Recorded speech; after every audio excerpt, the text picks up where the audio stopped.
পেয়ে গেছি, আমিও ভালোবাসি। তিশার মুখ থেকে এসব কথা শুনতে পাবো আমি কখনো ভাবতেও পারিনি। তারপরে তিশার গাল দুটো শক্ত করে ধরে বললাম, সত্যি বলছো তো? কখনো ছেড়ে যাবে না? আমি ছেড়ে যাওয়ার কষ্ট কখনো পাইনি, তুমি আমার প্রথম। শুধু আমাকে আগলে রাখো, ছেড়ে যাওয়ার কষ্টটা কি আমাকে বুঝতে দিও না কখনো।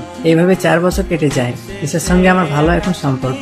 একদিন তিশা আমাকে বলে উঠলো, তোমার আর আমার সম্পর্কটা আমার বাবাকে বলে দিয়েছি, আমার বাবা মেনে নিয়েছে আর তোমাকে দেখা করার জন্য ডেকেছে। আমি বললাম, কি বলো তুমি? আচ্ছা ঠিক আছে, কবে যেতে হবে বলো? তিশা বললো, কালকে চলো। আমি বললাম যে ঠিক আছে। তারপরে আমি তিশার সঙ্গে তিশাদের বাড়ি যাই। এরপর তিশার বাবাকে দেখে আমি অবাক হয়ে গেলাম, আর তিশার বাবা আমাকে দেখে অবাক হয়ে গেল।